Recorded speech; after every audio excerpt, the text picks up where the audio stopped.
Hai guys, jadi ini adalah video pertama aku di YouTube channel ini, yang dimana aku bakal menjelaskan jenis-jenis laporan keuangan pemerintah serta perbedaan organisasi laba dan organisasi nirlaba. Sebelumnya, saya akan memperkenalkan diri saya terlebih dahulu.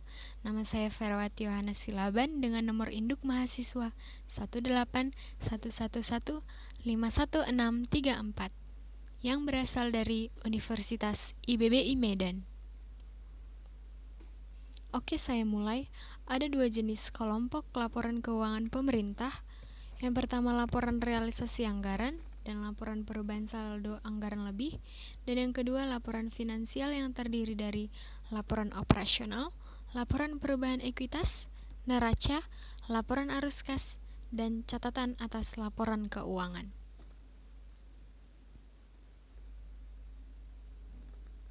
Laporan realisasi anggaran merupakan laporan yang menyajikan intisar sumber, alokasi, dan penggunaan sumber daya ekonomi yang dikelola oleh pemerintah pusat atau daerah dalam satu periode pelaporan.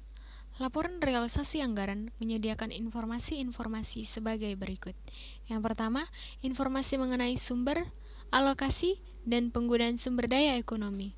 Yang kedua, informasi mengenai realisasi anggaran secara menyeluruh yang berguna dalam mengevaluasi kinerja pemerintah dalam hal efisien dan efektivitas penggunaan anggaran.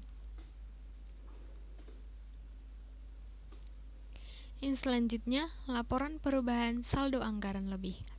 Dimaksudkan untuk memberikan ringkasan atas pemanfaatan saldo anggaran dan pembiayaan pemerintah, sehingga suatu entitas pelaporan harus menyajikan rincian lebih lanjut dari unsur-unsur yang terdapat dalam laporan perubahan saldo anggaran lebih dalam catatan atas laporan keuangan.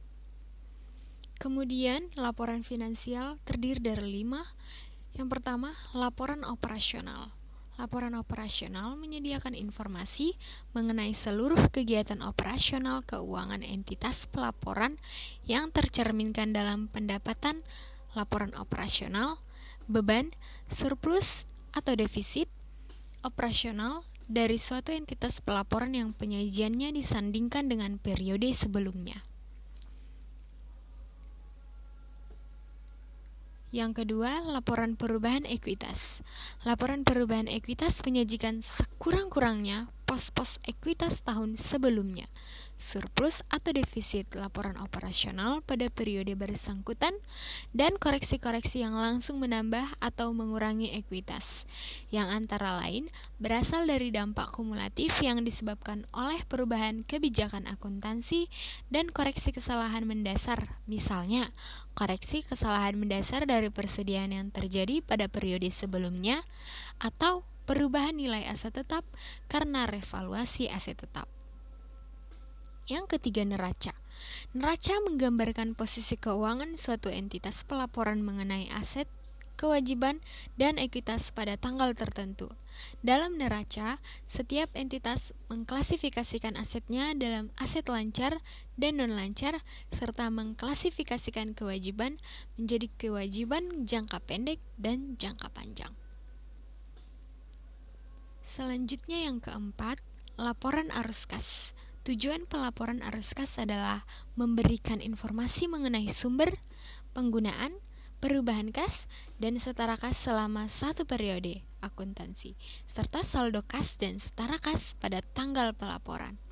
Laporan arus kas adalah bagian dari laporan finansial yang menyajikan informasi penerimaan dan pengeluaran kas selama periode tertentu, yang diklasifikasikan berdasarkan aktivitas operasi, investasi, pendanaan, dan transitoris.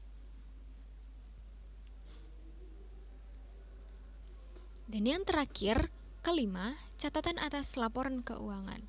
Memberikan informasi kualitatif dan mengungkapkan kebijakan serta menjelaskan kinerja pemerintah dalam tahapan pengelolaan keuangan negara. Selain itu, dalam catatan atas laporan keuangan memberikan penjelasan atas segala informasi yang ada dalam laporan keuangan lainnya, dengan bahasa yang lebih mudah dicerna oleh lebih banyak pengguna laporan keuangan pemerintah, sehingga masyarakat dapat lebih berpartisipasi dalam menyikapi kondisi keuangan negara yang dilaporkan secara pragmatis. Selanjutnya membahas perbedaan organisasi laba dengan organisasi nirlaba. Ada 4. Yang pertama, dalam hal kepemilikan. Organisasi nirlaba tidak jelas siapa sesungguhnya pemilik, apakah anggota, klien, atau donatur. Pada organisasi laba, pemilik jelas memperoleh untung dari hasil usaha organisasinya.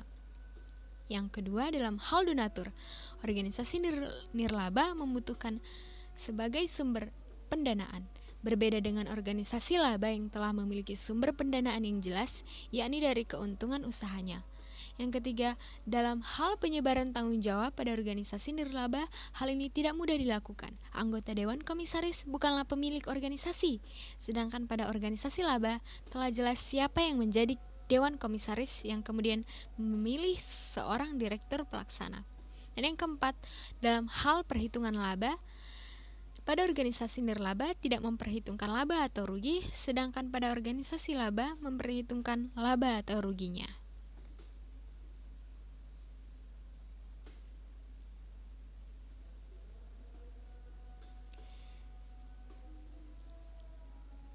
Sekian penjelasan dari saya. Apabila ada tutur kata yang salah, mohon dimaafkan.